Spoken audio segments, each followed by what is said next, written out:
everybody. We are here live. It's Wednesday. I hope you guys are having a great day. Thank you so much for hanging out with me. Already we have Mike S. We have Wendy. And how you guys doing? So that is so cool. So we are doing part 2. Wendy, I'm so sorry. Wendy said she had a migraine. I hope you're feeling better. Oh man, that's horrible. You feeling much better now? Let's take a sip of coffee. So I hope everyone's having a good. Hey John, good to see you. Tone, what's up? What's up? How you guys doing? So better. So Wendy's feeling better. That's a relief. That's for sure. So earlier I was working on a different painting, and you know in the beginning I used this Badger 100G to do my whites, like I did in part 1 today. Oh yeah, you've been sore because of the weather changes? You know, sort of like giving you like a cold or something like that? Or is it just your bones, Mike? And so I'm so glad John's here. That's so cool. And so that's really neat. Okay, so what we're going to do is fire up my favorite airbrush in the world, the Extreme Patriot Arrow with the low trigger. So we're going to do that right now. So if you guys ever accidentally had this part on there and then press down and it shoots like a projectile, I don't recommend it. Happened to me a couple of times. So what I'm going to do is I'm going to go ahead and load the light mixture because we're not done with the light mixture just yet. So here we have the light mixture, and we can just switch to a different camera here. So here you see we have the light mixture. Let me make this a little bit brighter here. It's really dark, huh? Oh boy. Let's see. Put some light on the subject here. Well, it's not allowing me to do it. Anyway, let's see. Okay, so that's basically, it's going to be this. So let's go ahead. Whenever I have the light mixture, or any mixture, I always shake it. And then just take this over here. Make sure you get some ink,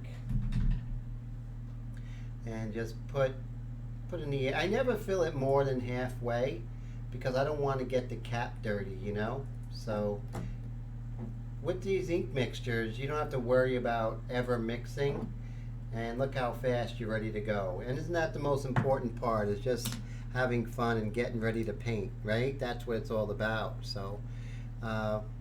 So that is the Badger that I use. That's the 100G, and I use that for the whites, you know. Yes, that's the 100G, Mike. And of course, this is the Extreme Patriot Arrow, and you guys know how I feel about that one.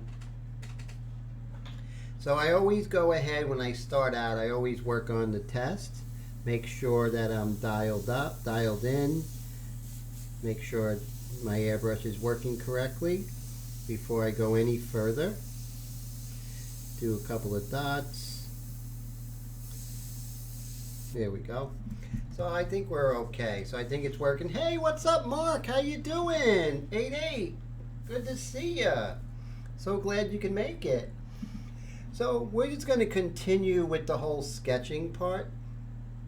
John said he's going to have to wait on staying with the inks. He has a cheap Harbor Freight siphon airbrush and just can't get control of it. Oh yeah, the inexpensive airbrushes are rough. They're going to give you a hard time, John. So definitely, they're having a half off sale. If you go, if someone could direct John to a link, you can get the Extreme Badge. I think you can get this airbrush for like $50. So that's something to think about. Right now, it's so inexpensive because of the, but you're not sure when you're going to get it. It's going to take a while before you actually receive it, you know? Yes, it is related to the 150, definitely. Hey, Ron, good to see you. How you been, sir? So as you see, I'm just going to get reacclimated with the piece. I'm not going to do any work outside of the live stream so you guys can see it and watch the recording. and so it'll be a better learning tool for you. So nothing's going to be done off screen with this painting. Yes, very true. Oh, you did buy the chrome and the Sotar, but you're waiting on it, right? Okay. It's good to see you there, Ron.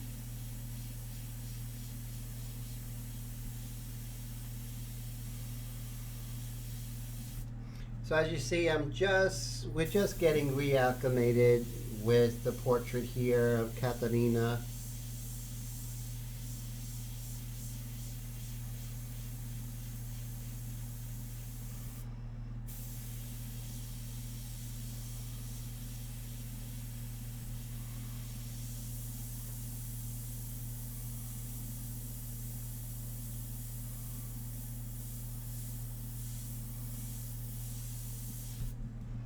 Little by little, we're gonna get darker. Hey, Willie, good to see you. How you been? So glad you're here, man.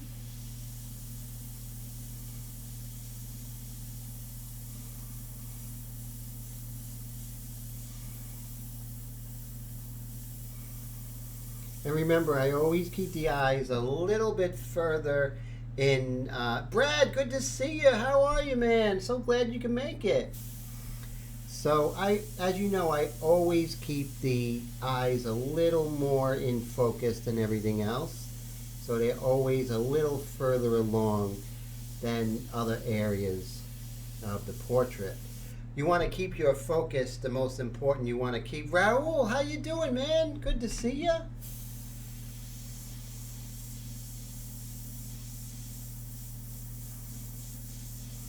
And so, you know, what we're doing is just keeping the eyes a little more in focus, her eyes, you know. Oh, on January 7th, yes. Hopefully you'll get it soon. I hope so. You're going to love that Sotar. I know that. Did you get the Slim or just the 2020, John?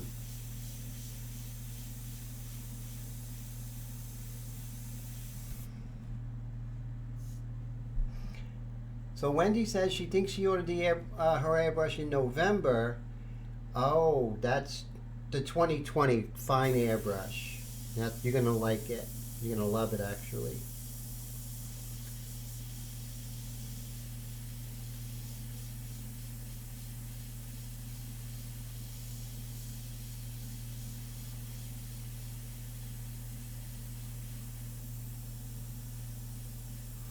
So what we're going to do is we're just going to work on this large area of value here.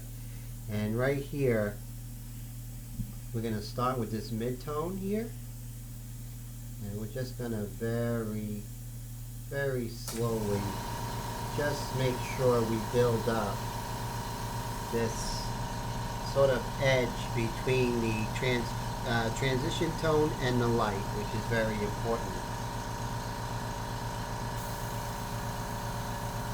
My guest says he wished he would make the extreme sidewinder with a 0.2 millimeter, a 0.18 needle. Okay, that would make a really interesting airbrush, definitely.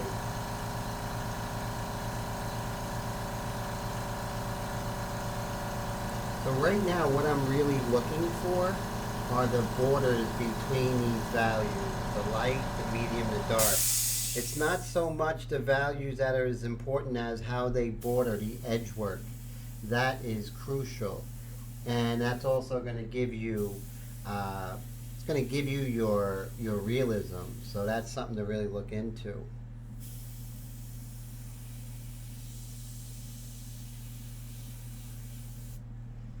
Now we're just going to let that dry a little bit. Actually, while that's drying, let's move over to this side, shall we? Okay. I'm a good distance, probably 2.5 inches from the surface.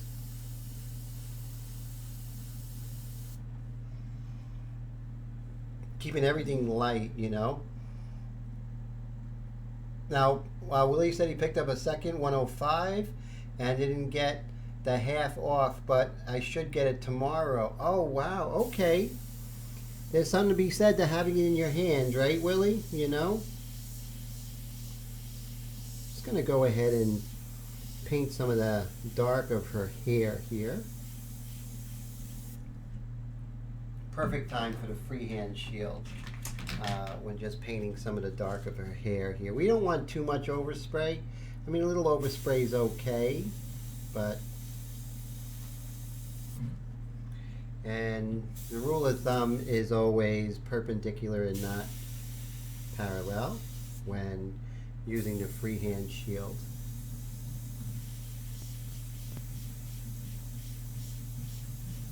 Now we have frisket on this side, so we can be careless as opposed to, you know, not having to worry about being so clean. The frisket is covering this area. So let's go ahead and see if we can get some scrap paper and save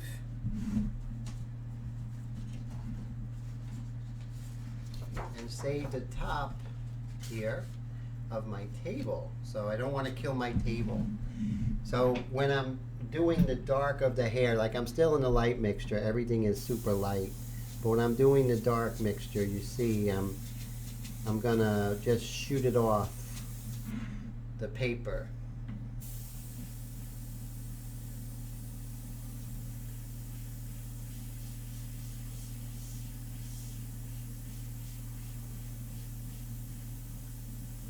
Now it's important not to oversaturate the surface, guys. So really pay attention that you're not getting too wet with the paper. Now, it's not. This is a 184-pound paper, so it's not going to cause too many issues. But doing this over and over again is going to kill the integrity of the surface. So you want to be very careful. This part's has frisket, so I don't have to be so careful. But on the inside part, I do, because it's not frisket. It's just where I paint is where it's going to be.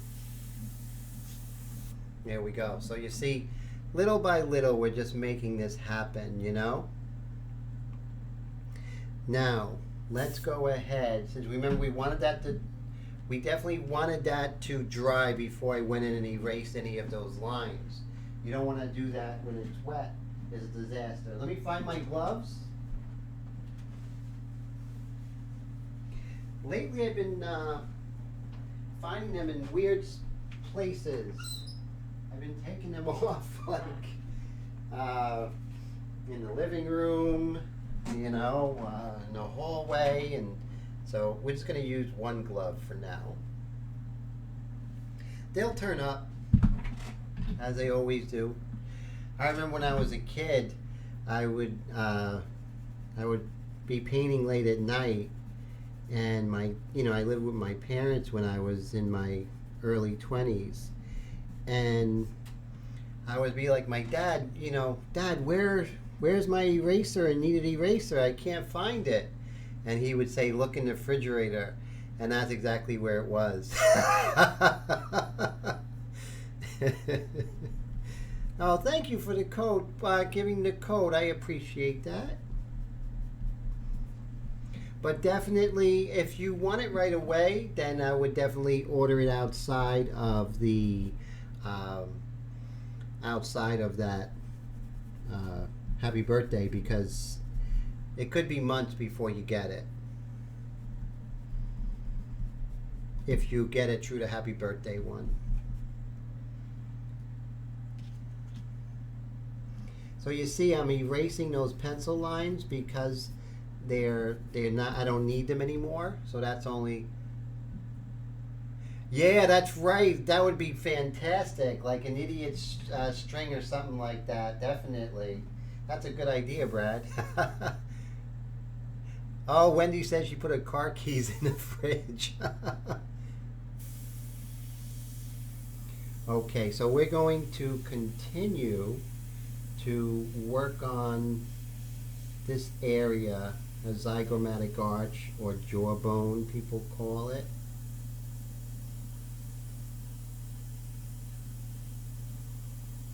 Or cheekbone, I think people call. So if you want to, you know, go from darker to lighter, you can basically just increase your distance. Paint in three dimensionals. Willie says, Tim, you take them off. You know, it feels like it, right? Sometimes I only take them off when I have to erase or something, but yeah, it feels like I paint 24 hours sometimes. But those, it's a good way to try and make a living, you know? I mean, I'm very, very excited about it. But yeah, a lot of hours there, Willie, that's for sure. But, I look at it this way. It's more I get to teach you guys, you know? The more I learn, the more I can share with you guys, and you guys can reap the benefit. What would be a complementary to the chrome or the sotar? I think the Patriot Arrow is definitely a wonderful complementary because the Patriot Arrow has the cone in the nozzle, which is totally different than the Sotar, which uses that little tiny nozzle.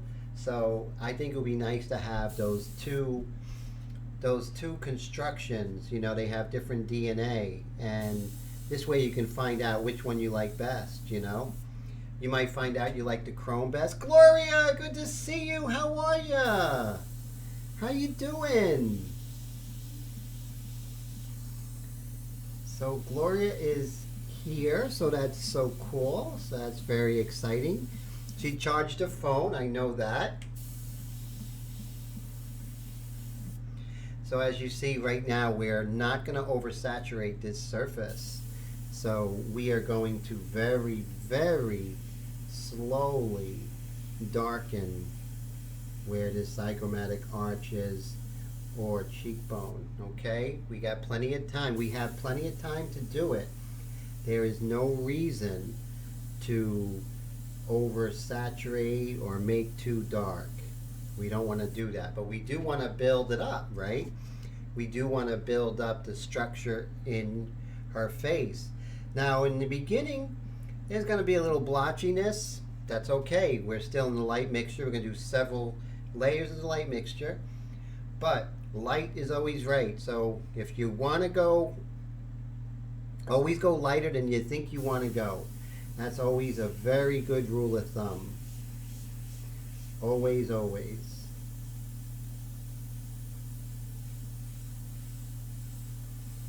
And as you can see, now we can go ahead and work on the underplane underneath her lips. Go darker, closer. Go lighter, further away. So it's not just like how much you pull back from the trigger. That's part of it.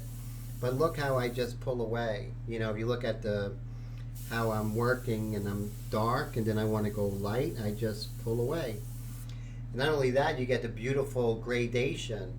So I'm here. See this airbrush? Whatever airbrush you're using? My job, my self-appointed job, is to let you guys know that you can control this thing. So that's basically me in a nutshell. So that's, so always when I do the painting in 3 dimensions, always watch, because that's a very important lesson. That's gonna really bring your airbrush to life, and that's what I want to do. I want to bring the airbrush to life. That's important to me. So we're just going to continue with the freehand shield, perpendicular and not parallel. These are my Timisms. You watch my live streams long enough, you'll know all my Timisms, right? Oh, and there's going to be one last chance, and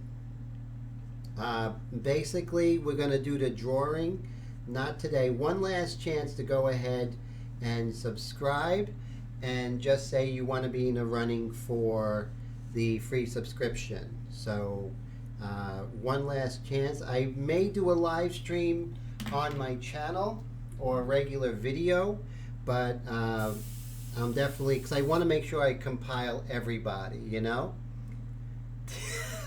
is not inside the shell.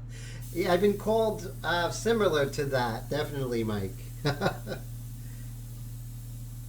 Now right here is interesting here because there is her her jawbone right here. See that right there? There's her jawbone. And careful not to oversaturate. So because remember, ink or paint can stain, especially if it's diluted like it is here. So you got to make sure you don't stain the paper. Don't make it too wet.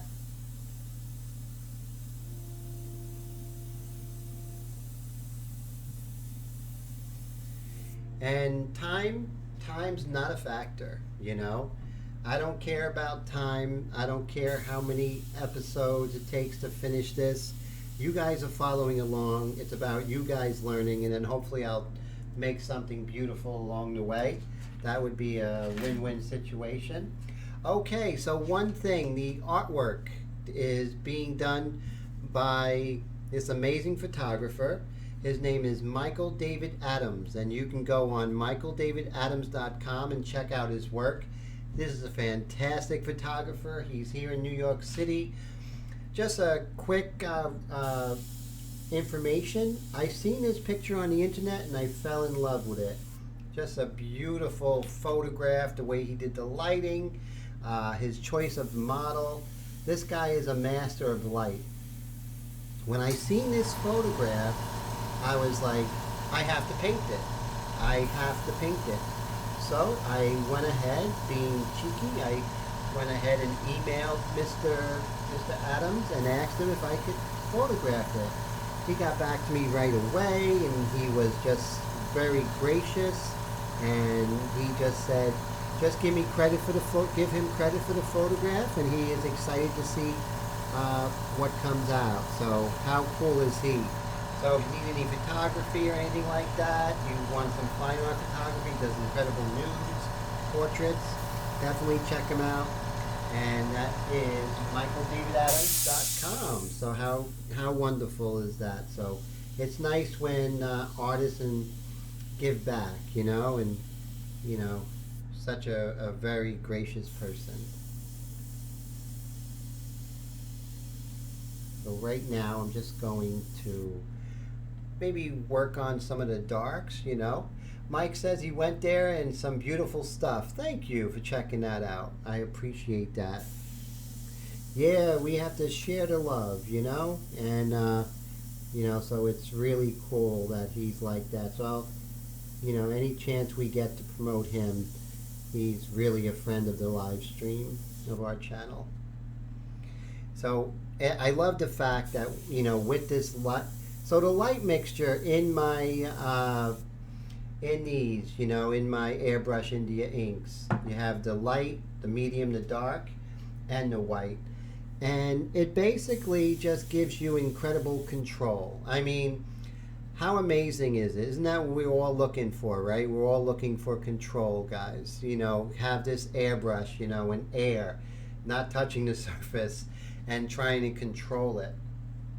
So, you know, being an ex-computer hacker, and I do mean ex-computer hacker, and I was a good computer hacker. I never stole a dime. I just wanted to learn about networks and stuff like that, and but that was a long time ago.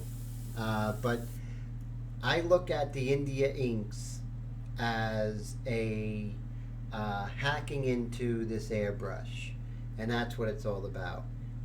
This is hacking into the airbrush, and I'm actually sharing that code with you guys. You know what I mean? So that's how I look at it.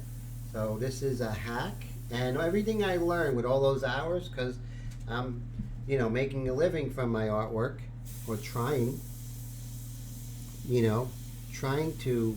I am a full-time painter, and I struggle, but, you know, in that struggle, I get better. And as I get better, I have more to teach. And if I have more to teach you guys get better. And then you guys have more to teach. So it's all cool, you know? It's like an isosceles right triangle. Oh, that's too funny. Sometimes I laugh at my own jokes because someone has to.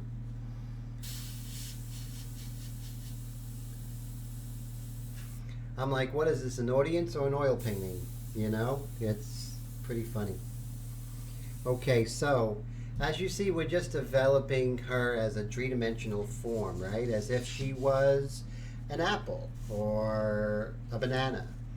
You know, she's a three-dimensional form first. So we're working on the large forms, and then we're going to work on the smaller forms. So remember, up close, it is your tight detail. Further away, your softer gradations.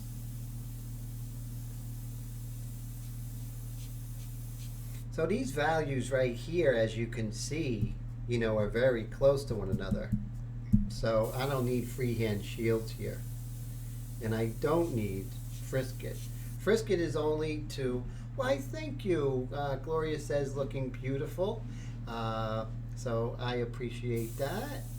Thank you so much. And this is such a wonderful subject to paint, Gloria. You know, she really is.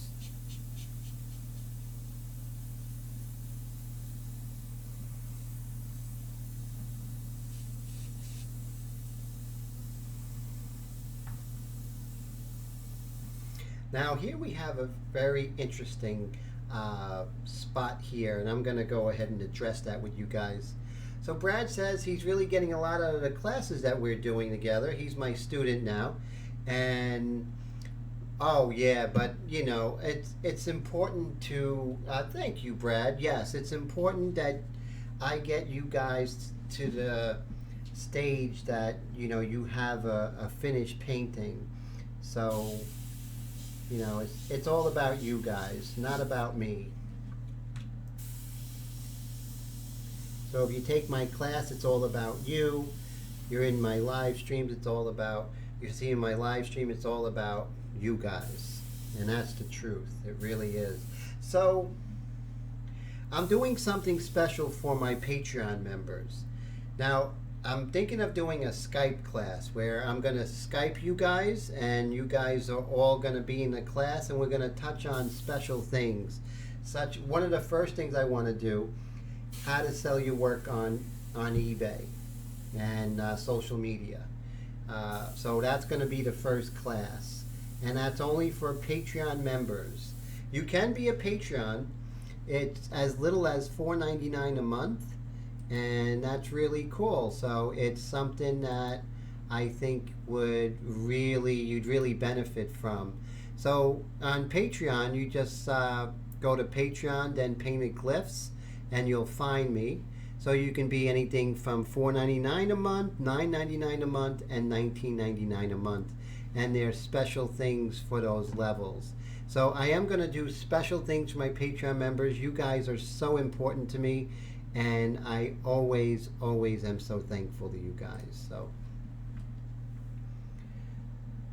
So yeah, we're doing a great project with Brad, and then Wendy and I are still doing a project, and we're doing Cary Grant, and I'm looking forward to continuing with that. Definitely, we just have to get our now let me double check, make sure nothing's coming out. Sometimes you'll see that when you press down, a little bit of tone comes out. When that happens is two things. It could be a little bit of dried ink on here, or it could be something inside the nozzle. So what I do is I just go ahead and blow out the airbrush a little bit, and then I make sure that it's not stuck. I just move the needle back and forth. That usually fixes it 99 times out of 100. With these badges, you don't have that problem. I know, Wendy, but don't worry, there's no time limit. We're going to finish Cary Grant, so that's all that matters. We're going to get it done.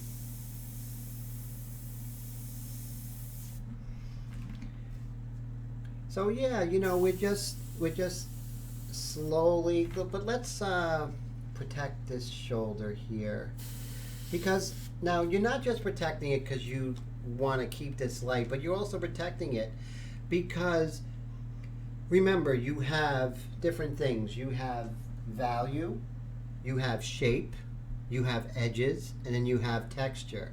Now, texture could be a lot of things. It could be the direction of the skin. It could be different textures such as wool or glass.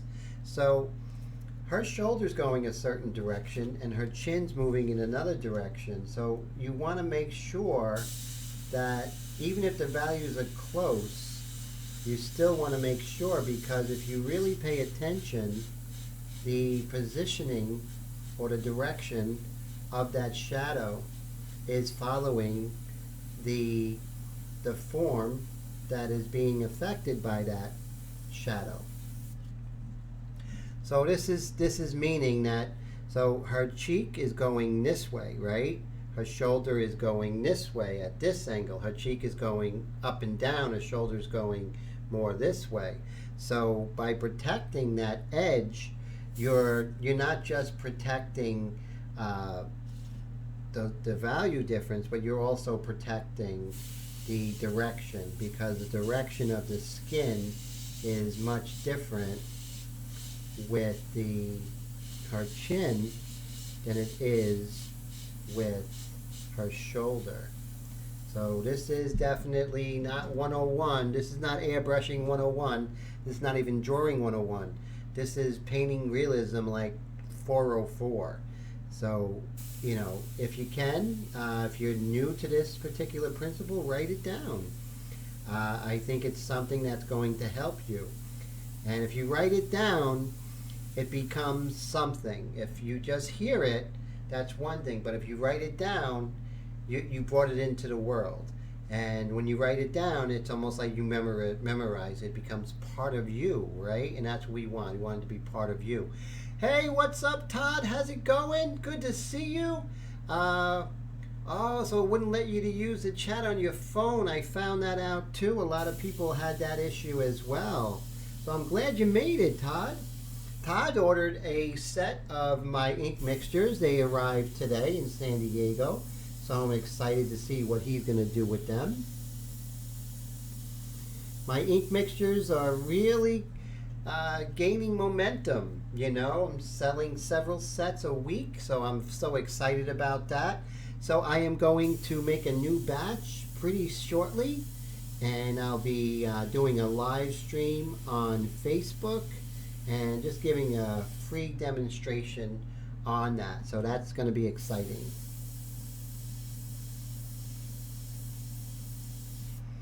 Okay, so just slowly, look how slowly I'm building this up. Wendy says, Mike says, Wendy, have you tried cool compress on your neck? Okay, so that might be cool, definitely. That might be a good help. That's a great recommendation. So have any of you guys gotten snow? I know you haven't, Todd, because you're in San Diego.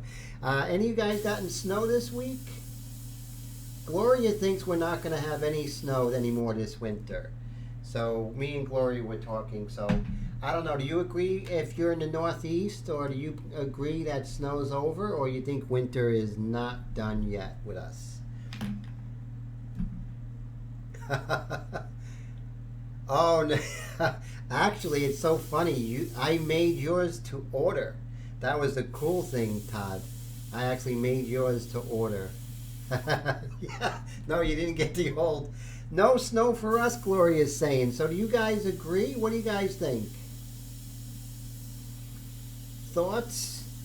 Love to hear. It's a live stream. We talk about weather. Anything goes in this live stream. We talk about art, yeah, but we also talk about weather and cake and all kinds of cool things. Look at that, 75 degrees. That's right. So Brad knows that we don't know about snow. He knows about snow, because if you want to find Brad, you see Canada and you go right in the middle, and that's where he is. So that's pretty neat. Beautiful country where he is, though. But yeah, he knows about winter. So if you want to hear really good snow stories and cold stories, Brad's your guy. That's for sure. I mean, Brad has some really, really cool stories. Accounts, I should say.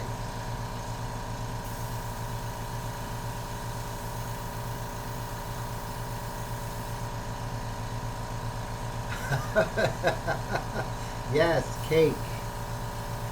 We always want cake. You know, I haven't had cake in a long time. I used to make like really incredible banana bread. I used to make this Puerto Rican. I used to make this Puerto Rican coconut cornbread, and I think I won a woman's heart with that cornbread because I did pretty well with that cornbread, and I don't know where the recipe is. Maybe that's why I'm lonely. I gotta make that coconut cornbread again. So Gloria says Alexa tells her the weather is going to be good for the next week. Oh my God, Gloria, you know not to trust Alexa. So I got to tell you the story of the coconut cornbread. So years ago, I was working at Nextel Communications. That was a cell phone company back in the late '90s. And then I lived next to a ShopRite. So one night I went shopping for, and when you're in your 20s and you're single, you don't go food shopping. You just get whatever tastes good. You don't care about anything. So I'm just like getting cold cuts and all kinds of sodas and stuff like that. And they were giving away a calendar, and I'm like, oh cool, a calendar. So they had all these like Puerto Rican they had all these like really good Puerto Rican dishes. So I was like, wow, Puerto Rican style coconut cornbread. So I'm good at following directions, when it comes to cooking. I'll follow it to a T and it'll come out pretty good. I might change a little bit. So one day I was working, and I went to work, and I went ahead and made that coconut cornbread and gave some to the Spanish girls at work, and they were unbelievable. They loved it. And all of a sudden, I went from El Gringo to Timoteo. And I'll tell you, that coconut cornbread has really, really opened up my social calendar. Just say that. So that's why I'm not giving that recipe up to anybody. That's right. I really am Puerto Rican, guys. I think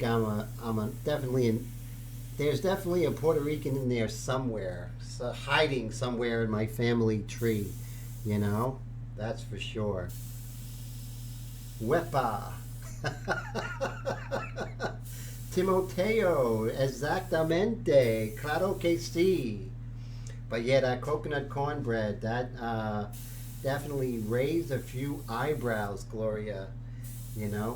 I gotta get that recipe out. But then again, if I get that recipe out and I start using it, I might not have time to paint, guys. So I have to be careful with that. It's irresistible to women.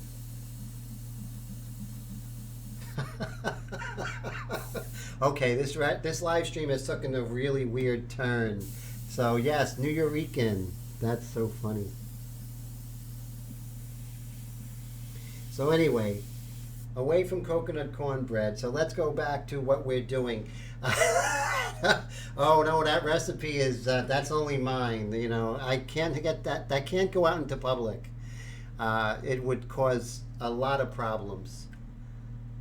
Thanks, Gloria. I appreciate that. So what we're going to do is we're going to start turning the forms on her. Remember we're basically just working on the large forms. Working on her neck, her shoulders, jawline, and well, thank you. I appreciate that. Oh wow! So it froze on you on the computer. Oh man! So I'm glad you're back, Todd. And so, yes, I'm not giving up that coconut cornbread recipe. No, it'll cause problems, So we got to make sure that that secret stays with me.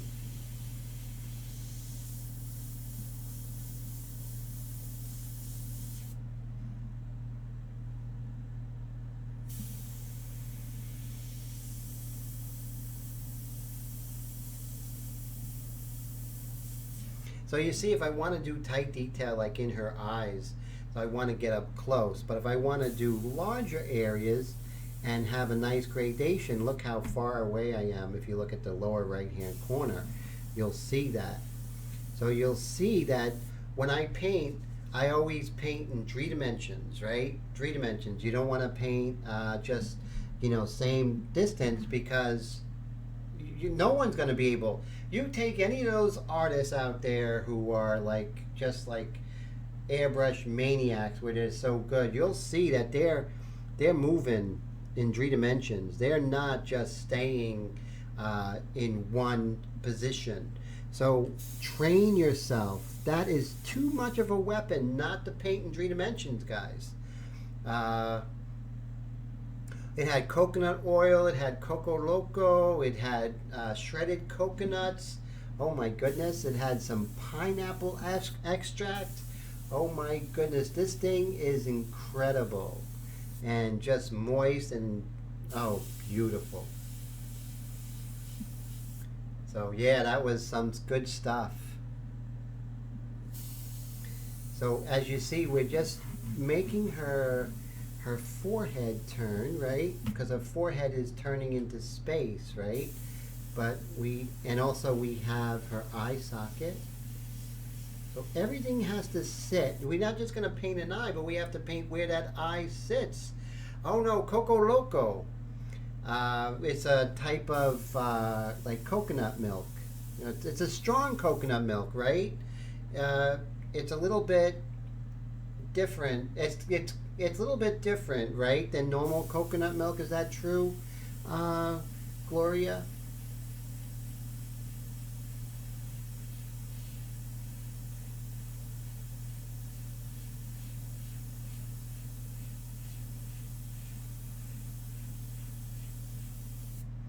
Yes. I don't know if it's a coconut cream. Gloria knows better than I.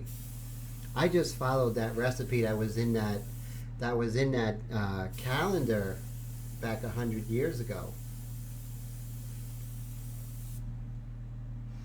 So you see, little by little, it's sort of little by little she's coming together. So you see, I want a nice blend. Look how far away I am. I'm about 3.5 inches from the surface. Now remember, the edge is protected by the frisket, so we're in good. Willie says, Tim, you should sell the cornbread. It might sell better than the ink. Yeah, but then again, I would lose my, I don't know, I have to be the only one. Other guys get a hold of that, then I won't have that air of invincibility, I'll lose that. That's the one thing I have, my only secret weapon with women. Put it this way, it's funny. I think it will sell really well if I did do that recipe. No, you can't paint with cornbread. Funny looking guys like me need every advantage we can get, Willie, If I was, born good looking, I wouldn't need coconut cornbread.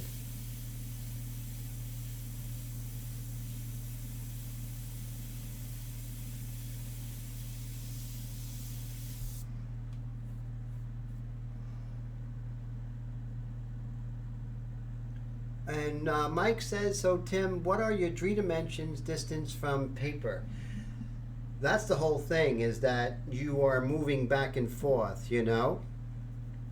And that's, well, Willie says, tell me about it.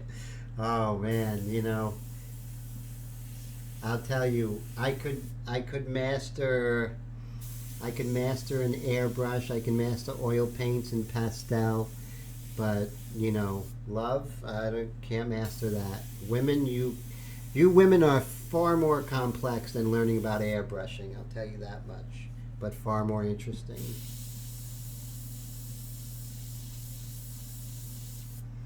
Now what I'm going to do is start to paint some of that beautiful texture in her lips here. This is a tricky part. Now what I'm going to do is, now remember the lower lip is a lot lighter than the upper lip, even though the upper lip's not as dark as we want, so we have to have a corresponding value relationship. So that's why we want to go lighter. Light is right. Another Timism.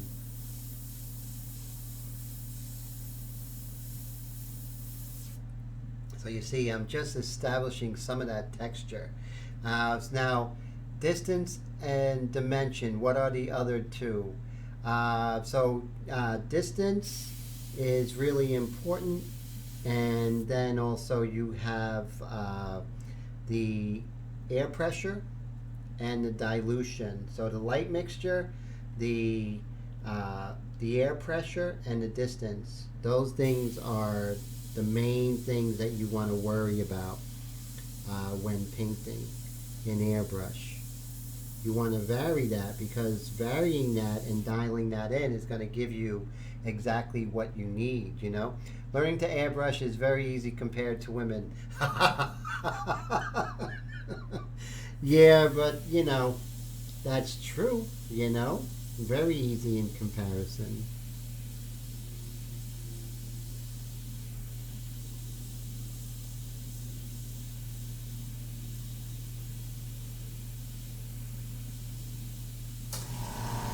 So you see, now we're just going to put some nice little texture here in the lower lip. So, but the thing is, with my ink mixtures, guys, I'm taking care of your dilution issue. This is taken care of in the beginning of the painting, the light mixture. See how that takes care of it, so you don't have to worry?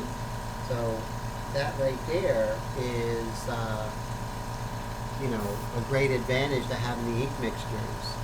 So, yeah, I did dodge a bullet, that's for sure, Wendy. So let me see if I could go ahead and find the ink mixtures on the upper part. There we go. So let's see, where are the ink mixtures? I'm just gonna put the ink mixtures on the top. There we go. So yeah, so go ahead and purchase those ink mixtures. I'm doing a brand new batch. I do a batch every week.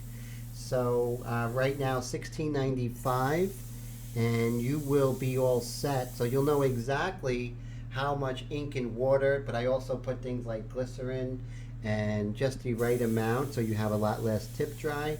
So definitely, if you don't want to worry about any of the issues associated with finding the right mixture, getting the cups and everything like that, going too dark, this will keep you from going too dark, because you can't get very dark with the light mixture. It forces you to go lighter. So definitely, if you can. So yes, so USA Airbrush Supply is located in a suburb just outside of Chicago. That's where Badger is. So they're in close connection with one another.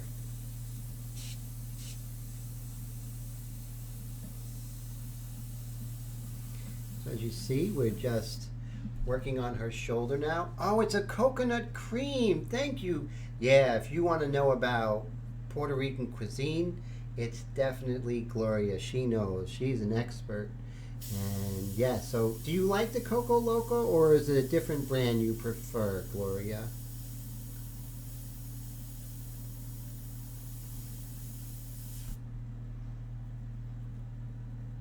Oh, southwest corner of Wisconsin.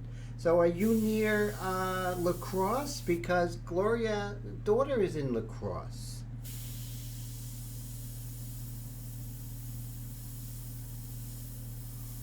So that's cool. Wisconsin in the house, right?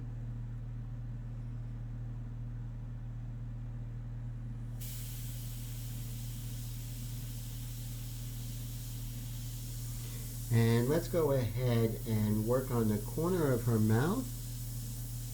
Let's just, you know, get this started, right? No time like the present. There we go. Now remember, 3 hours south of La Crosse. Very cool. So, you know, as you can see, the lips are not really, you know, painted on. They're part of the skin and the patchwork of her face. So with that being said, we definitely want to have a soft edge with her lips there. Definitely.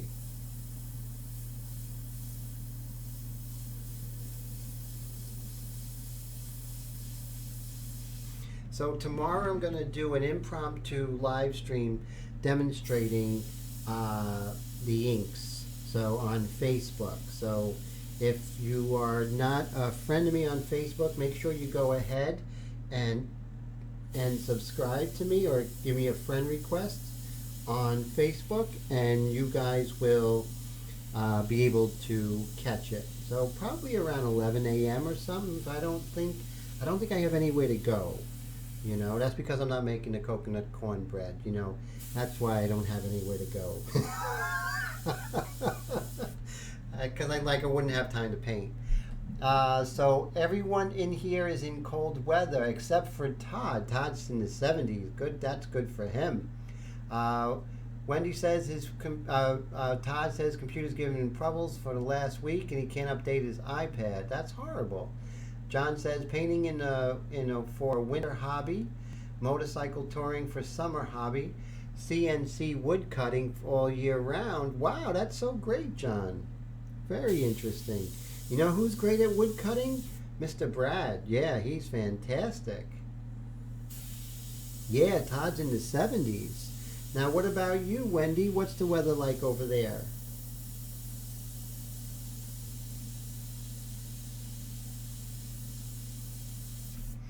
I love this light mixture because I can very slowly, look how slowly she's developing, right? I mean, I like the fact that she's developing as a whole, you know, large. And remember, in part one, we went ahead and used our white mixture with the Badger 100G. I really recommend this Badger 100G for using the light mixture. I just love it. I love it so much. It just is perfect, and I'm getting much better in the light mixture stage. So definitely look into that. I like keeping my Extreme Patriot Arrow just for ink. And I don't put anything in there, and Brad has the same philosophy. You know, just keep that just for ink.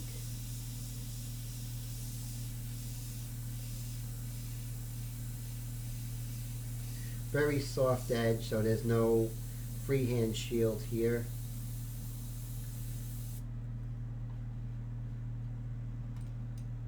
It's almost like we're sketching now, right, guys? That's what we're doing, just sketching. Now remember, we don't have any kind of crazy shirt like we did with Shanoa. We don't have any intricate background or anything like that. So it's pretty much a lot easier with this one. We're just worrying about the large shapes. We just have her skin. It's an implied nude. You know, I don't see any clothes on Katerina here.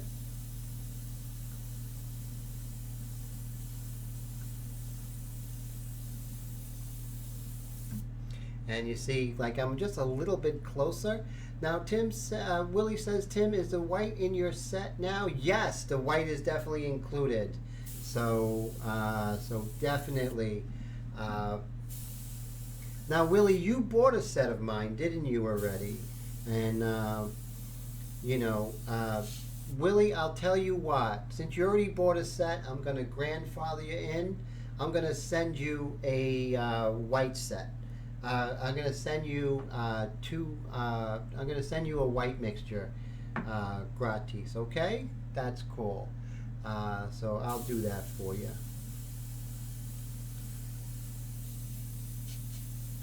And that's on me.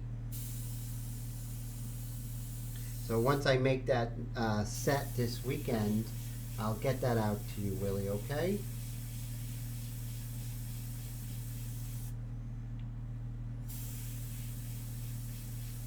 Yeah, Willie was one of the first people to buy the.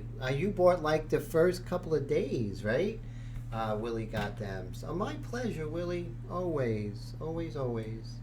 And so if anyone else out there bought a set and the white mixture didn't come in, let me know, okay? So John says he's now dead, man. Why? What happened, John? What happened? Let's see. I think I missed the last statement. Oh. Oh, you just ordered the Extreme Patriot Arrow. That's so great. Did you use the code, my friend, and get that 10% off? I hope you did.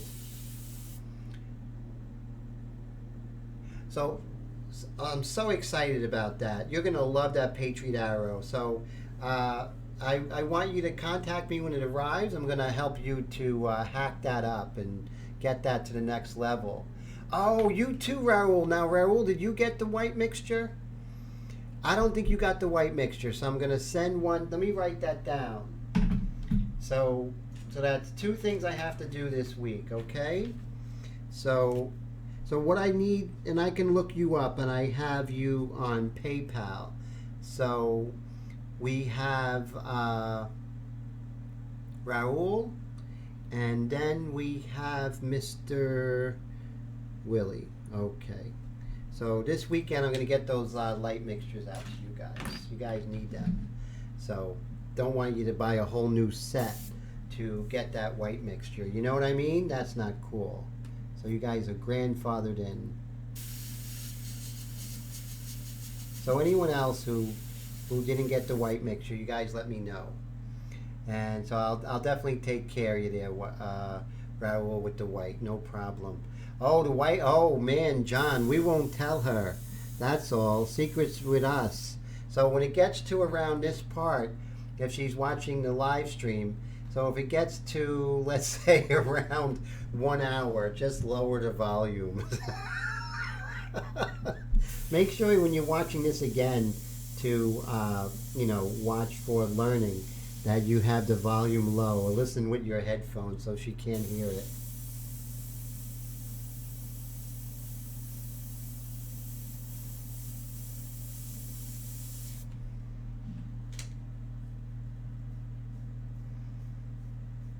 It's too funny. So it's slow. It's a little slow going, but I like the fact that it's going slow. Let me see if I can do something here. I'm going to change the layout, so maybe I can get more of her in the picture. So I'm going to go layout, and let's see. So what I'm going to do is probably make the top bigger. Let me see how that worked there.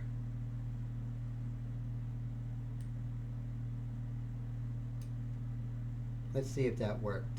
So now I'll just come over here, and now I think I could move her. Oh, I see. So what if I was to... Okay, so I got to do the other way. So I'm just going to, with the top, raise... Oh, that's not what I wanted to do. I went the wrong way, right, guys? And then here, let's go this direction. Oh, wrong direction. And let's see if I could get more of her in the picture. I don't think so. I'm trying. The only way I can possibly do it would be maybe to push this a little bit forward. Okay. Or maybe this way. Nope. I tried. This is a really great tripod, but I think I'm asking it to do more than it's worth. Yes, make her cornbread. That definitely. But I can't give out that recipe, unfortunately. I can help you with the white mixtures. I can help you with inks. But I can't divulge those secrets. It's my only edge with women.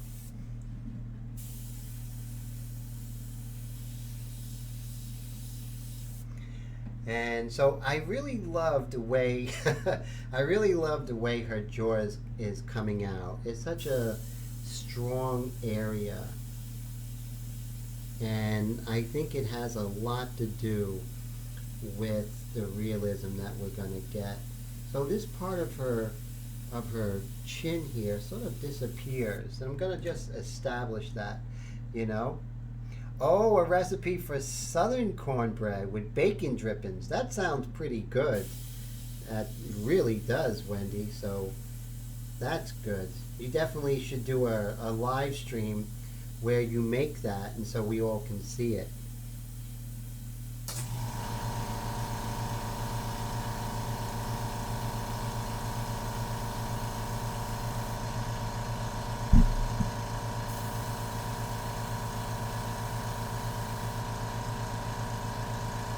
Yeah, no, Todd says he hopes he can become good at this, definitely. And remember, Todd, you know, it's up to you. You know, there are no ceilings.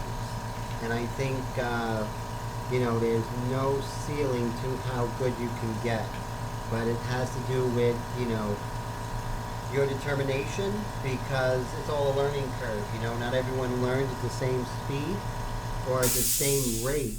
You know, there are growth spurts. You know, some people in the beginning learn slower and then they just take off. And then there are some people who, you know, hit the ground running but then slow down later. So really it's like you have a passion for this, Todd, and that's what's going to get you to that next level. So definitely have faith that, you know, what you put in is what you're going to get.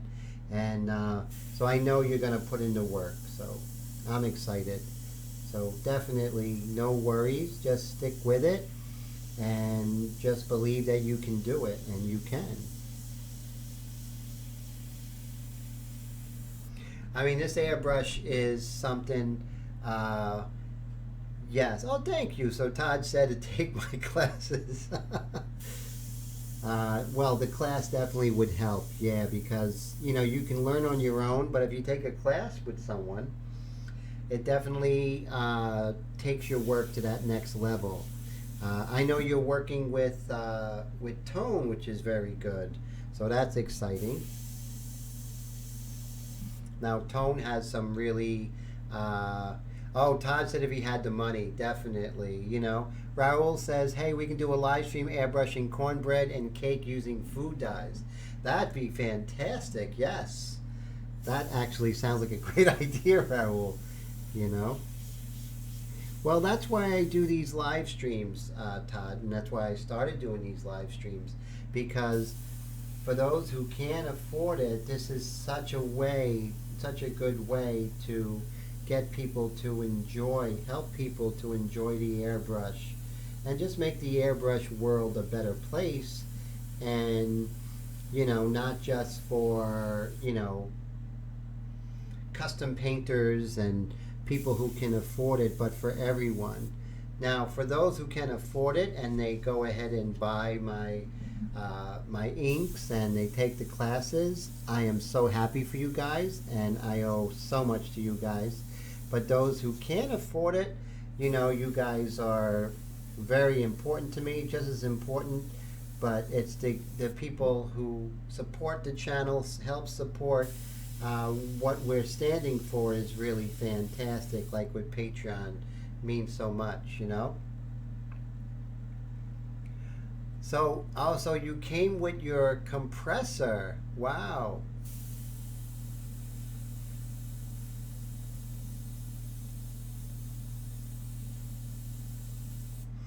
Okay, so now you see how we started to you know, make her look more three-dimensional, you know, into space. So let's go ahead and continue. So right now let's work on her nose and her nostril here. We're just going to get a little more. I think I'm running out of ink. Yep. Okay. Now when you run out of white ink, it's you know, any ink with the ink mixtures, it's not like you got to go ahead and mix it again. What was that, 6 drops to 12? I don't know. Nope, you just take the light mixture and open it up, shake a little bit, fill it up to less than halfway, maybe 1/3. Do a test. Make sure your airbrush is running correctly. You are all set and ready to go, you know? So cool. So yeah, Tone is great, man. He knows a lot, so very good. Ink and food coloring. Wow, that's beyond my realm. I would love to see it. I would have to hand the reins over to you guys. I would definitely, we got to do it where we bring someone in via Skype into the live stream. Wouldn't that be cool? Okay, so we're working on the nose.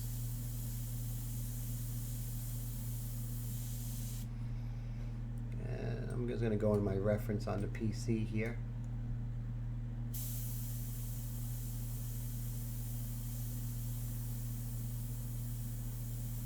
So we want to catch the angles, and we also want to see what the edges are doing. What's happening with those edges?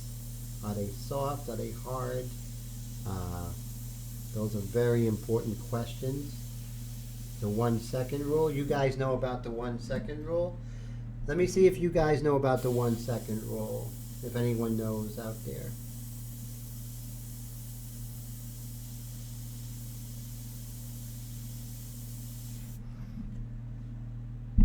Raoul says he's hungry. Raoul says Harriet Tubman cornbread and Gloria Estefan white frosting cake. Wow, that sounds pretty good. And Brad says the classes are a great value. Tim has saved him hundreds, saved him from making expensive mistakes. Thank you, Brad. I appreciate that. So Brad says Todd says he paints out in the garage. Okay. And so let's just continue with her nostril here on this side. And we want to make sure that we get value relationships. That's important, the value relationships. Because we're not as dark as we want to get. We're using the light mixture. Everything's going to look dark, but it really isn't. So we are just working on value relationships right now. And how those edges are. Are they soft? Are they hard? So remember when we were going really far away, but now we're doing tight detail. We are, yes, exactly. That's right on the money there, Willie. Look for a second and paint for a second. Exactly. And that's going to keep us from having our subconscious come and screw things up. You know, we want to be like a printer in the sense that we are just paying attention to what we're doing, right? Printers don't mess up because they're paying attention to what they need to print out.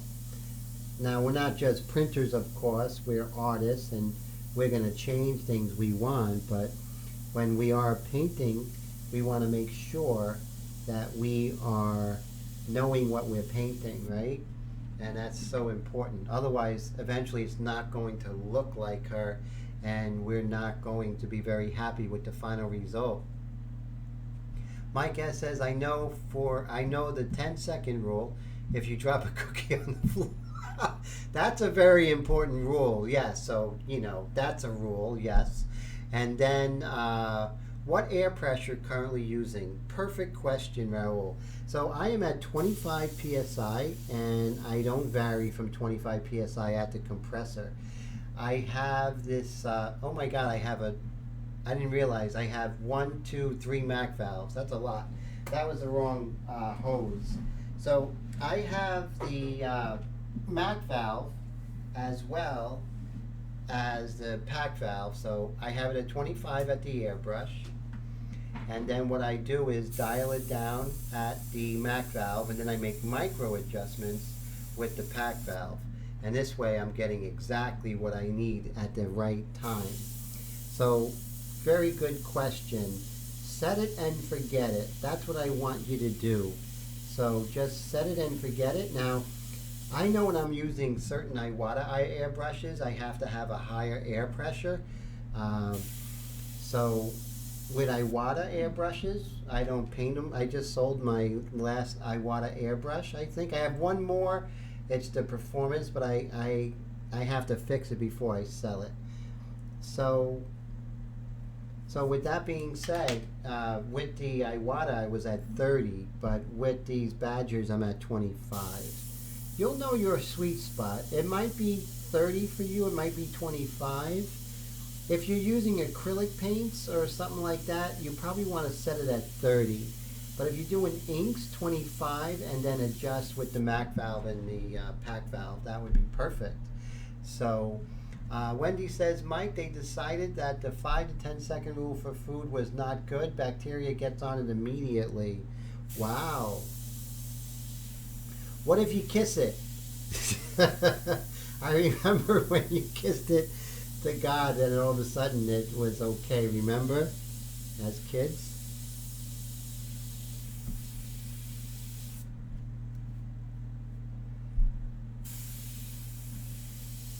So we're going to work on the next nostril. So let's do that together.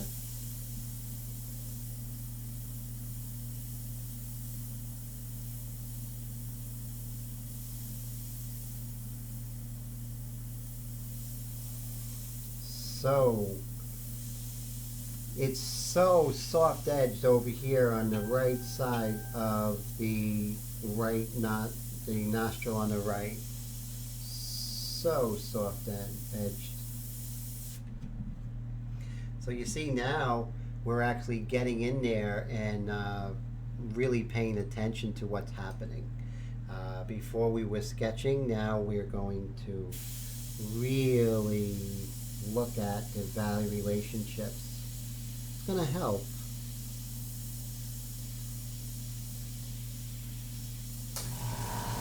Now look, I'm doing tight detail here. So remember, painting in 3 dimensions, I'm pretty close, you know?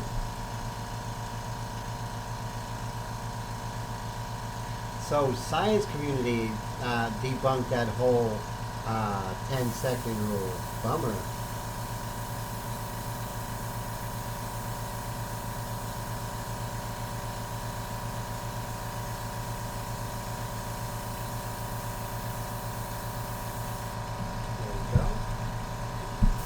Now we're going to go ahead and adjust a little bit with the eraser.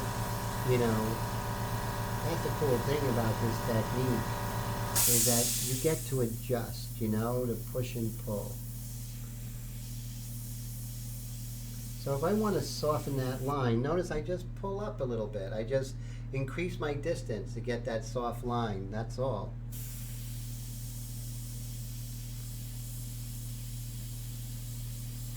And of course, when we come in with the medium mixture, things are going to look a lot different.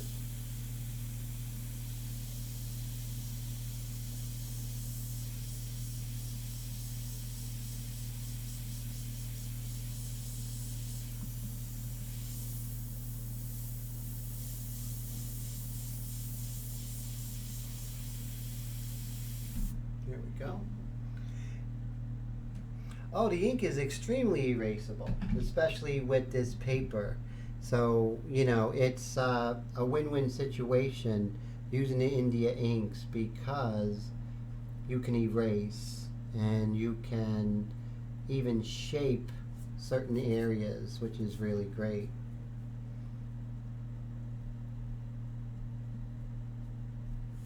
So you see, I can soften edges, I can shape different values. Yeah, so much you can do, and that's really great. So I can establish sort of a little reflected light here. See that? Just a little reflected light in her nostril there. Same thing here. Just a little bit, and then we have a little bit of reflected light in the nostril. And I think that's beautiful. And then also, Todd, is I can go ahead and shape the light once I establish that mid-tone. Just like that. And then once again, we can come in and hit this reflected light. There we go. Now the reflected light is light that's coming from her cheek, which is receiving lots of light from the light source, becoming a light source in itself, a secondary light source. Hola Michelle, ¿cómo estás? Estoy muy contento que tú estás aquí. By the way, here we say to everything that falls, Yo lo chupo el diablo. The devil has already sucked on it. That is so cool. That is so funny. So definitely, once it falls, Michelle, that's it. It's over, right? Sakabo. I always love that word, that expression, sakabo. And I like it when people say it really fast. They go sakabo. You know, that's funny. So yeah, no mas, right? That's it. Hola. So that was such a great story, Michelle. Thanks. So if you guys don't know Michelle, Michelle is from Mexico. She's amazing. She's a really cool person, and she also paints. She does some pastel work that's just out of this world. You guys got to see it one day. Really fantastic stuff.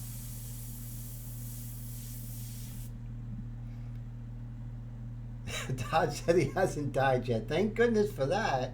Yes. No mas. You guys are funny. So it's good to see you, Michelle.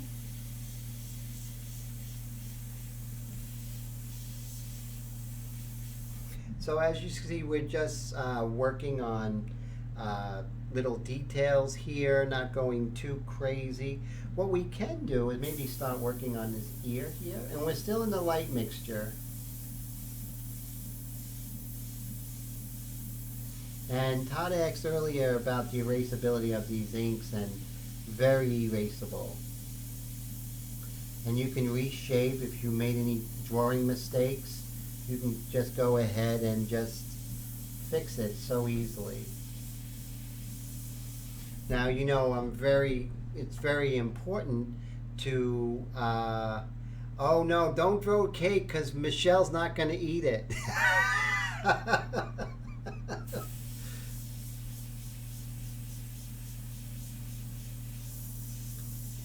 We're just going to go ahead and work on some of the edges here on her ear, the inner part of her ear here. And remember, try and do perpendicular and not parallel. And so I'll show you some of the erasability, which is really cool. Just the guys, that's right. So Mike S. says, when kids in school eat glue, paste, and crayons, I think I can stand a cookie on the floor for 10 seconds. That's funny. You know, sometimes when I'm juicing vegetables and I only have like one apple to juice and I'm cutting it and the piece of apple falls on the floor, if I only have one apple, I'm going to go ahead and put that apple and rinse that piece of apple into the water.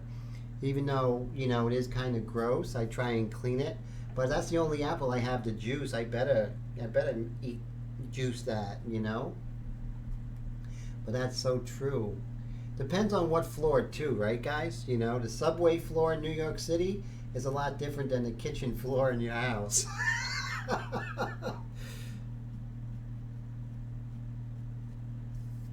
Interesting light source over here. Let me show you guys. So right over here, it's not here. For some reason, I accidentally drew this reflected light right here. It's not there, but I'm going to go ahead and put this reflected light just because when I accidentally did it with a pencil, I kind of like that. It's a little bit of a reflected light. Even though it's not there in the reference, I'm going to do it because I just like the fact of her jawbone, her cheekbone sort of coming out, just to see just a little peekaboo of her, and I think that's pretty cool. Right here we have another reflected light, just a little bit right here, and I love it, you know. Yes, rinse it, that's what I do. So that's cool. So Mike S. says, Tim, is it possible to airbrush an image on paper with ink and food coloring, and is food coloring mixable like paints? Very good question. I'm sure food coloring is like dyes, and you can mix dyes, Now, what kind of, what kind of properties would you get? I mean, are you gonna mix them complex like the way we do them? I don't know. I mean, that's a great question. I know a lot of, that might be a lucrative business proposition. If I can airbrush someone's face on a cake, wouldn't that be a lot of money? I mean, couldn't I charge money for that? You know who's from Little Ferry, New Jersey, where I am? And you guys are going to find that interesting. You ever hear of the Cake Boss? He started out here in Little Ferry, New Jersey. So maybe I should contact Cake Boss and I could, do food coloring portraits on cakes. Oh, he would pay through the nose. He would have to pay a lot of money. And it wouldn't be cheap. Because I don't want anyone rich making more rich money, getting richer on me. I use aniline dyes and airbrush for wood. That's fantastic. So, very exciting. That could be, we could be on to something, guys. Tim's Airbrush Cakes. If you want a portrait of Abraham Lincoln for President's Day, right?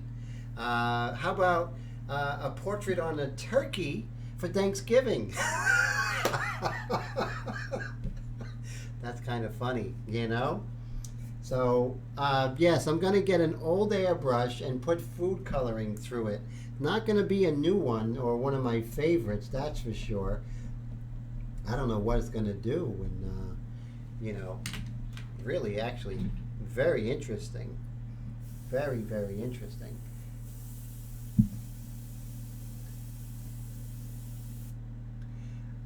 It was a crappy airbrush, but it came with food coloring and a compressor. Wow. But maybe food coloring in an advanced way, such as what we do here, like an advanced, a portrait. So I wonder if they have black and white. I would do a black and white food coloring painting, and I think they would love that. People would pay for that. Yes, that's right. I would have to, and that's why they would have to pay through the nose, because if I'm working fast, that means I'm not doing anything else to make money. So it would have to be like $100 a cake, right? Easy. They'd have to pay for those hours that I'm not doing other things. But then again, rich people have all kinds of money, right? So, no problem. But then again, they would have like, an established artist paint their cake, not just some baker guy, right? So that's pretty exciting.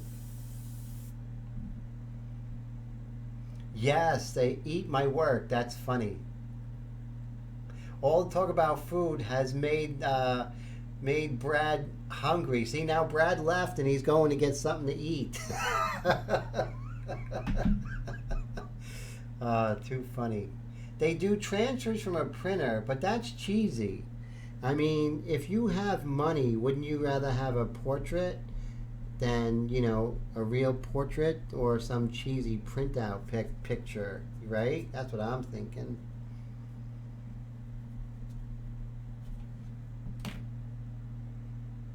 How about a wedding cake with a painting of the bride and groom on it?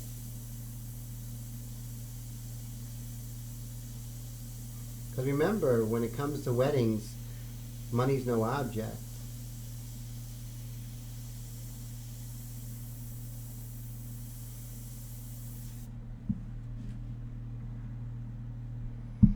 No, but people with money, they don't care.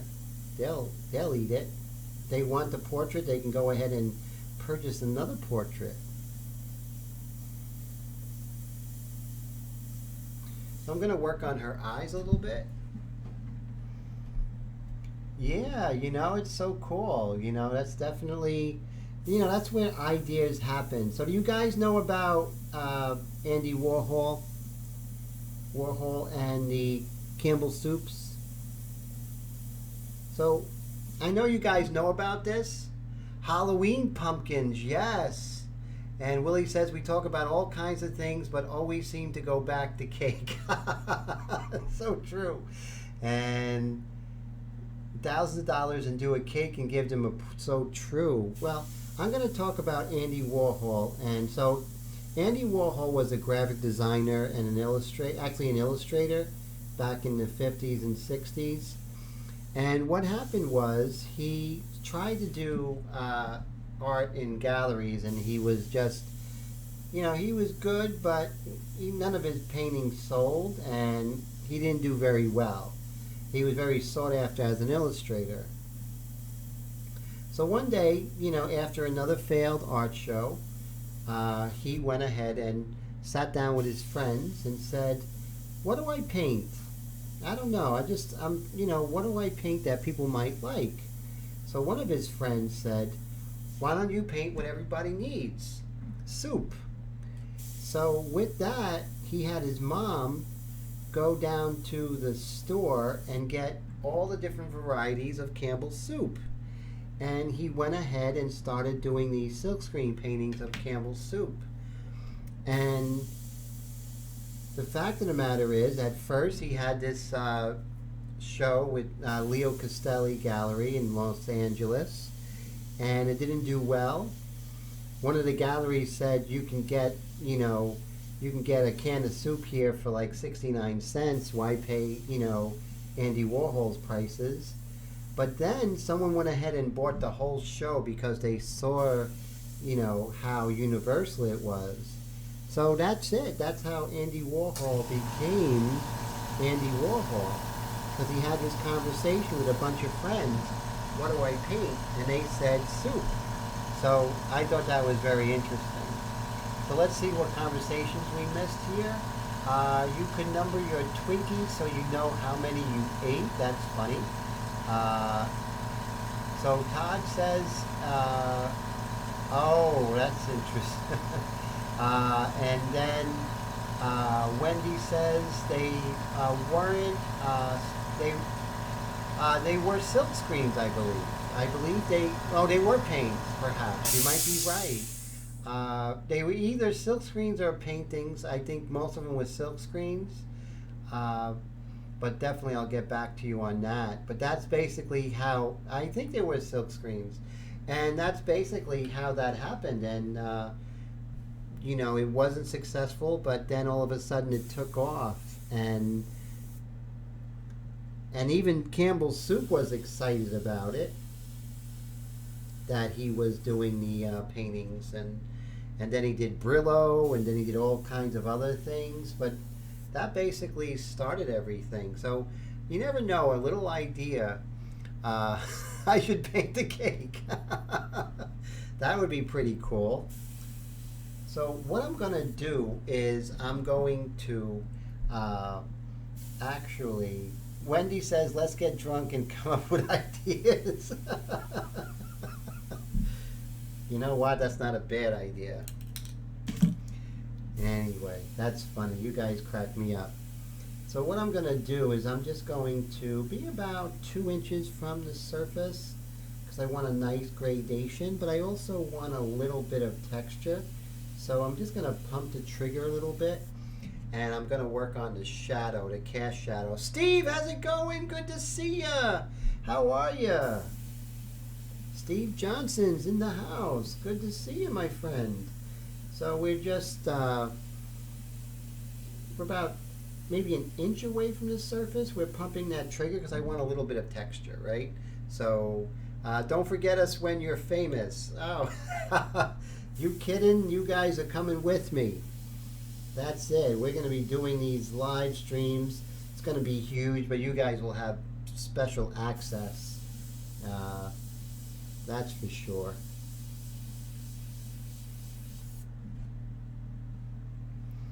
And so we're going to get drunk and come up with ideas and get rich. Hey, it worked for Andy Warhol, right? I'm sure they weren't having great knee high when they were talking about that stuff. So as you see, I'm just pumping that trigger, you know, getting that texture, sort of bringing everything together here. Just pumping the trigger. So look at that, guys. We're at 11 o'clock already. So as you see, I'm making her face turn in 3 dimensions.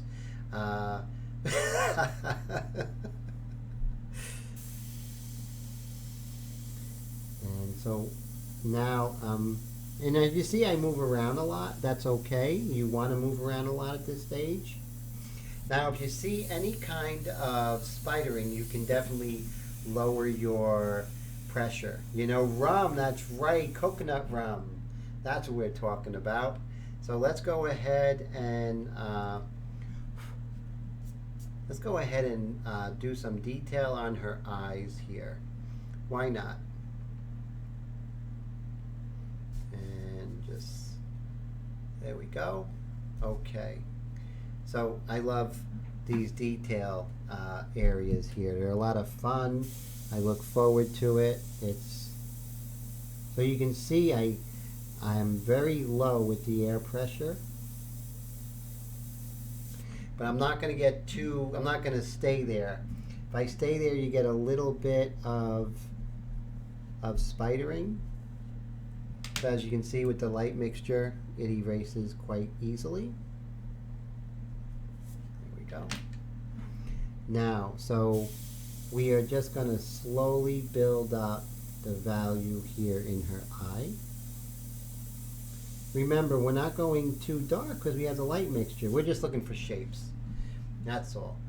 Make coconut shrimp with coconut rum. Wow. I don't always drink, but when I do, it's for art. Hey, that's the best reason to drink.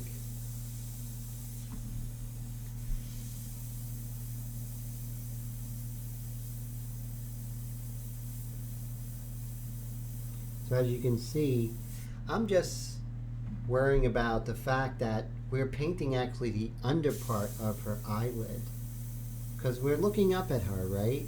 So we really gotta really try and understand what is it that we're painting, you know?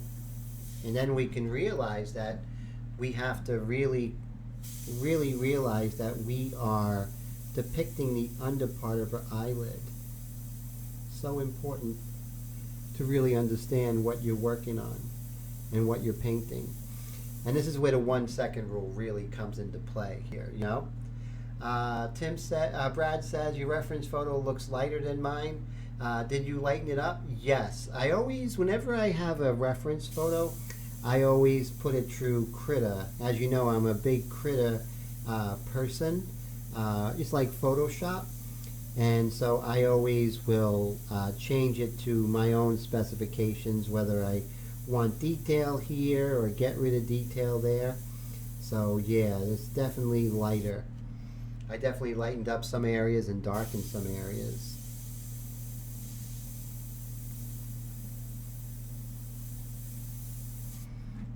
Okay, so, and let's see.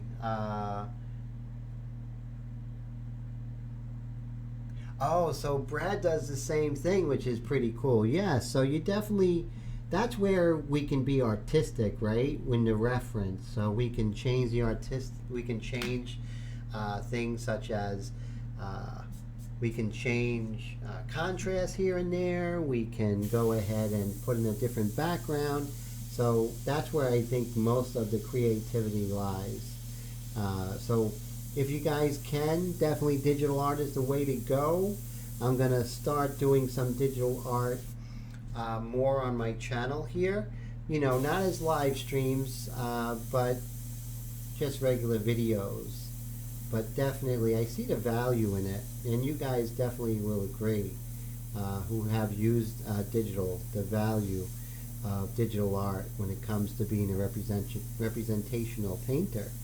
You know, because you can change things and see what they look like before that. Yes, it's very, very helpful, Steve, I agree. So as you see, you know, with her eye, it's very complex. And I'm not trying to build Rome in a day. So I am really just slowly paying attention and just slowly indicating here and there. Now here in the corner of her eye, it's very interesting. There is, you know, a definite shape here as this corner of the eye. Now I have a low eye air pressure. And you see I almost paint like at an angle, right? And I get less. And I get less overspray, or no, less spidering, I should say, when I go away from the point. If I go towards the point, I'm going to get more spidering. And that's something that I have found out just by doing airbrushing a lot. So that's something that I think will help you guys. Now I'm going to come in with white here. So I'm just going to paint in this whole shape here. There we go. I'm just going to paint, see how I painted that whole corner of the eye there? And then I'm going to use my eraser to shape that. So you see Todd ask if it's erasable. Very erasable, these inks. Very, very much so. Now what's interesting, the white of the eyes are very rarely white, you know. So what we're going to do is we're going to take our freehand shield, because you'll see that the white of the eyes are much darker than the other part of her eye here.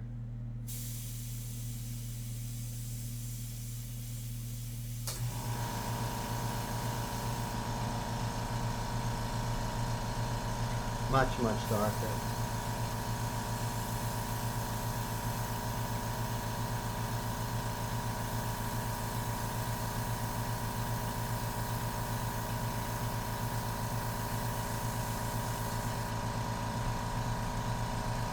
Now if we look at the other part of her eye, it's even darker than that corner. See that? So remember, whatever we do on this eye, we don't want to get too involved in this eye. If we get too far, then we're way ahead of the other eye. And then when we do that, then what happens is one eye looks better than the other. So you want to pretty much do them the same time. Do them the same, you know, pretty much the same painting session, definitely, without a doubt. Okay, so I have my reference over here, and I'm just going to look very closely. And I have that air pressure at 25 psi.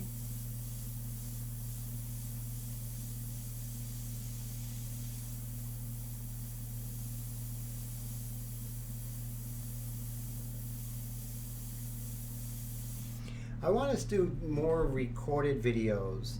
That's really important, you know.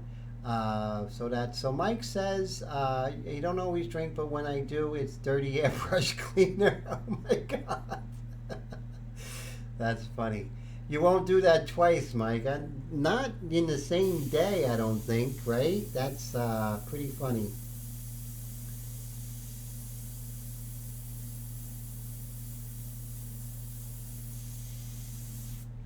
So as you see, now we're going to work on this side. So one of the things that are really going to help is that negative shape. You always want to look for the negative space, but I like saying negative shape because we are painting shapes, not space. So negative shape. So basically this shape here in the corner of her eye there. So we want to make sure that we really see, you know, it's a triangle, but what kind of triangle, right? And what do the sides look like? And that's going to be important, and that's going to describe the positive shapes, which is the iris, right? And her pupil and the eyelid here. So we have positive shapes to contend with and negative shapes to contend with. And if we work on both of them, we're going to find the sweet spot. So that's really cool.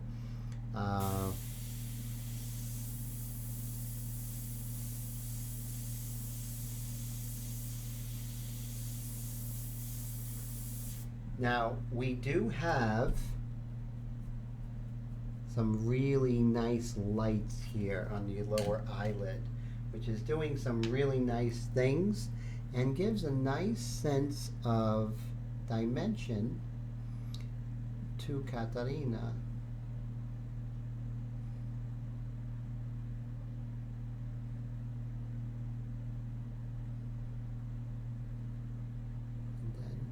So it's okay to take out your pencil and draw it when you need to make any changes. Remember, we're always so much more familiar with a pencil than airbrush. So if you need to fix a drawing or something, do it with a pencil, please. You know, there's no points for bravado, right? You know, I do everything with the airbrush. You know what? Whatever is best for the painting. You know, if you're best with the airbrush, more power to you. But don't be afraid or don't worry about the airbrush police saying, "Oh, you use the pencil in the later stages." Well, you know, who cares? And I want you guys to be like that. Who cares? There we go. Never drink and paint. Interesting things happen when you drink and paint. I don't think they're interesting as far as the painting is concerned, but that's funny. I was never able to paint and drink at the same time, you know. I don't know how they can, because, you know, painting takes so much of your faculties, and any impairment just, you know, I don't do it, you know. I mean, one glass of wine, definitely. Steve says, "Tim, you're a great observer of details and structure. Thank you, my friend. I appreciate that. Thank you so much." And so here is where the erasing really comes into play, Todd. So you can see we can erase very easily, and, you know, doesn't mean that you don't want to be careful, right? That doesn't mean that at all. So what I'm going to do is just make sure I get my shape correctly, and also remember negative shapes and positive shapes. They are very important. So it's sort of like clues, right? You know, it's a clue to a mystery, and you want as many clues as possible. And when painting, you have the negative shapes and the positive shapes as your clues. Okay, so you see right there, and now we can start airbrushing. Now, remember we had that beautiful light there that's on the lower eyelid there, where her lower eyelashes are. So what I'm going to do is I'm going to protect that, and I'm just going to dust her iris there, and that's going to really give us a feeling of the iris being behind the lower eyelid. There we go. Then we can just darken this just a little bit, just like that, and then we'll come back and lighten it. But we got bigger fish to fry right now. And so we're just going to continue. Now right here, super soft. This edge on this iris just sort of disappears here. And so that's something that we want to really touch on. You know, if the edge disappears, make it disappear in your painting, unless you have a reason to have it delineated. But if it's not delineated in your painting, please don't put it in your reference. Please don't put it in your painting, okay? Because that's, you know, just superfluous detail and sort of gets away from your reference. So those things are so important. So right here, we're just super light. But what's interesting is that how this lower eye, the iris here, sort of bleeds in to that white of the eye, which isn't white at all. It's kind of a dark gray, you know? Mike S says Tim has mad skills. Wendy says Tim rules. Uh, Thank you. I appreciate that. And the close-ups are a lot of fun. And I appreciate, and Brad definitely appreciate all of that, all of those wonderful, kind words you guys are saying. Now we have to see exactly how far that eye is going, you know? And that's important to, now remember, I'm pretty close. If you look to the lower right-hand corner, you can see how close I am to the surface. And that's because I'm doing detail. I'm not worried about blends or anything like that. I'm just worried about I'm just worried about detail. And I'm worrying about not spidering, because if I spider, it's really going to look horrible. So that's why I lower the air pressure. Now, what's really great about this is with the light mixture, when you purchase the light mixture, you know exactly when you're doing tight detail like that, exactly the, you know, the dilution.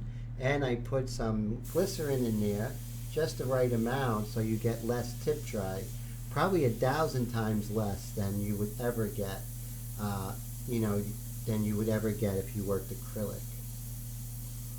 I'm not saying acrylic is bad, no, not at all. It's just different, and it has different problems. I'm just saying these ink mixtures are better for that issue, you know? So right now we're going to go ahead and zoom out and see what we did.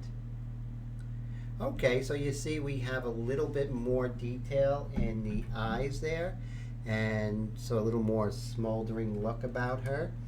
And now we can come in with the mono eraser, and we can pull out just some of those lights in her eyes there.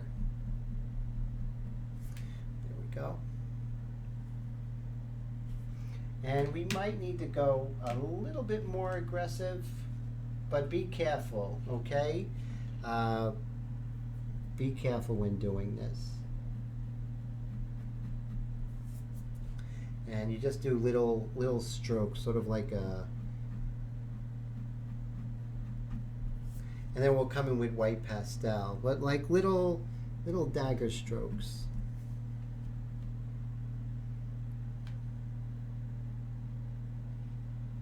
Oh, eyes are hard, I see. Okay.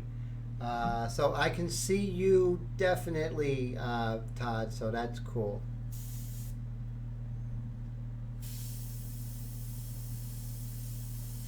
Eyes are definitely difficult, you know. I agree there, 100%.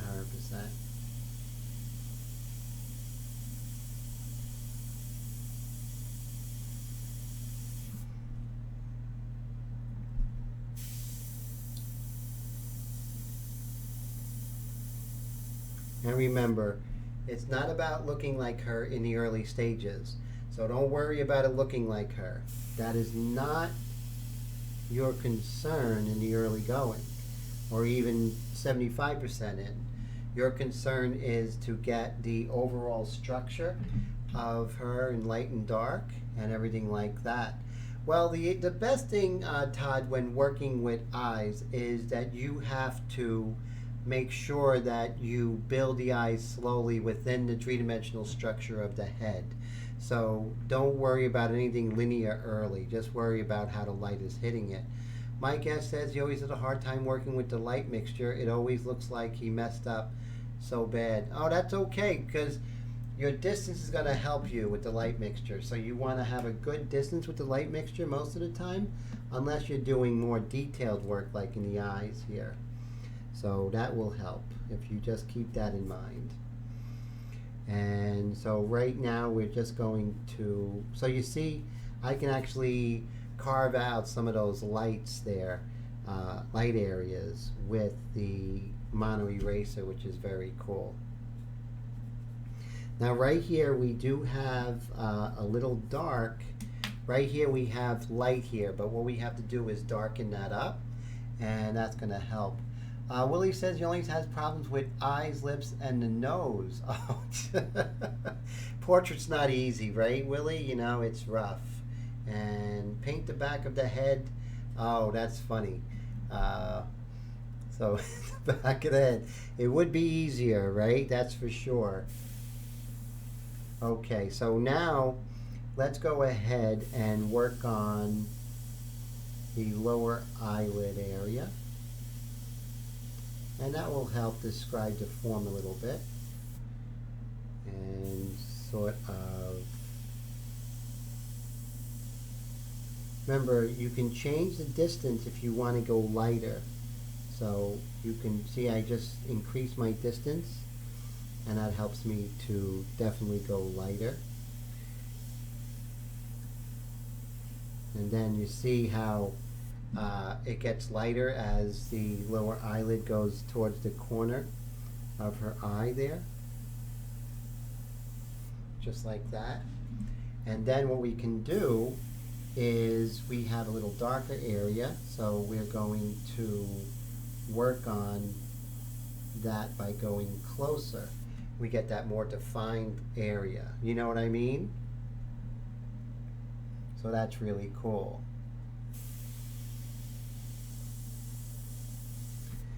Now, I do see that with that dark, it does come down at a little bit of a stronger angle here. So I'm going to make sure that I don't lose that. See right there? That's very important with the structure of her eye here. It comes down here, but then we have this, the under part of her eyelid sort of makes its appearance right there. So.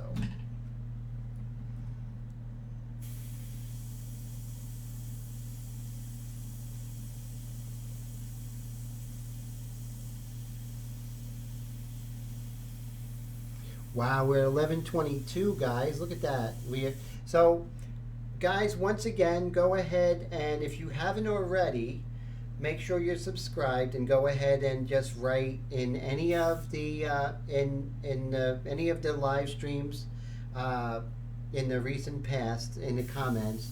Just say I would like to be in the running for the Airbrush Step-by-Step magazine. Free subscription, okay? Been pretty busy, so I was unable to compile everything.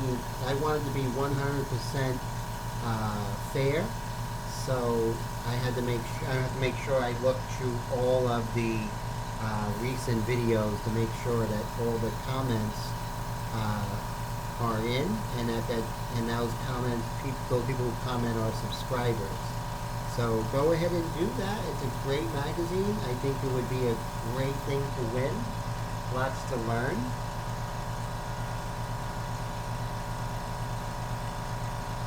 Oh, Bill's granddaughter. She has leukemia. Oh, that's so sad.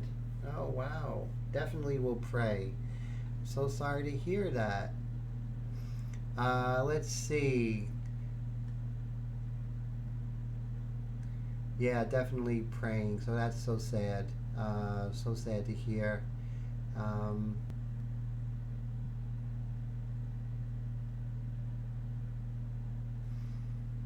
Okay, definitely. And you know, Raul and Steve and everybody, Wendy, you know, thank you so much for being so cool. And you know,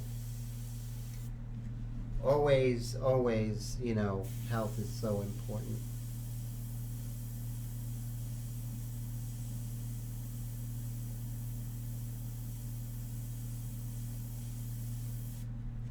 And just trying to, Ava, okay, we'll all pray for Ava. So sorry about that.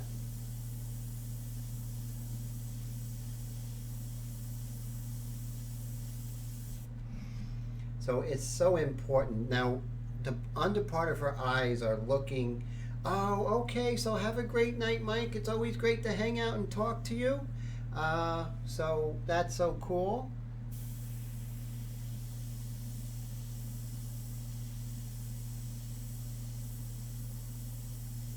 Now the eyes are going to look very dark because we haven't darkened everything right now.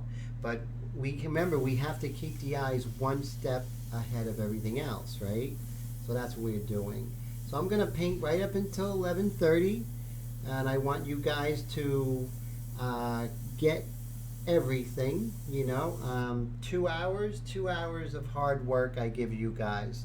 A lot to learn, you know. So it's so important.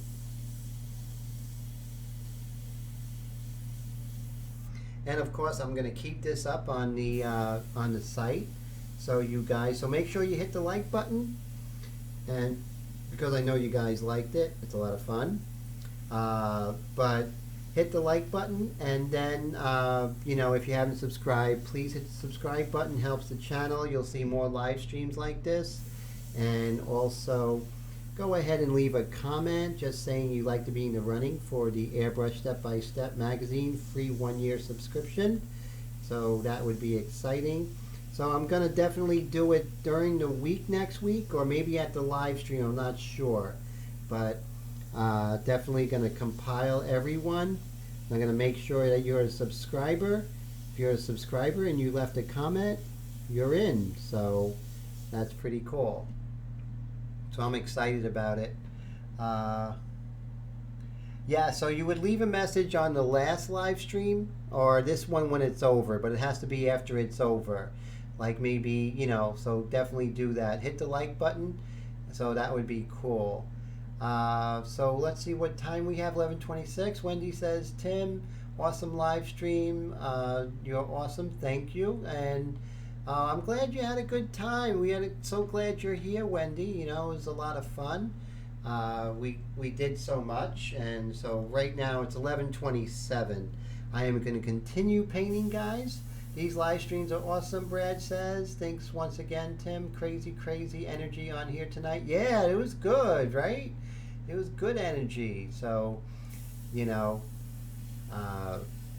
definitely be in the running for that Airbrush Step-by-Step. Hit that like button and go ahead and leave that comment just that you want to be in the running. So very cool. So that's going to be a cool giveaway. There's going to be another giveaway right after that. Always you know, giving back to you guys for taking time to hang out with me. So Willie Raoul, I'm going to get that white mixture out to you guys. So so you guys can do the whole kit and caboodle as far as this technique, which is really evolving. But I want to show you the white technique, the white mixture technique that I was doing. So this is Judy Garland. I'm working on her, so you can see how I'm using the white to set everything up. So this is where you want to start and get all the light areas, and then come in with the light mixture, medium mixture, dark mixture, then the white pastel. So with this painting, oh, thanks, Tone. I appreciate it. Always a pleasure having you here. Good night, everybody. It's 11:28. We are still going to 11:30. So we have 2 minutes left. So you can see right now we're sort of, I would say, 15% done with this painting. Yeah, about 15%.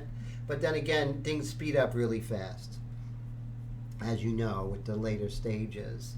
So as you can see, we're going slow, but we're not going too slow because we are exactly where we want to. We're like a chess player setting up the pieces, right? Take care, Willie. Always a pleasure. It's great to see you, you know, and always great to hang out with you guys. Hey, Alex, how you doing? Como vai você from Brazil?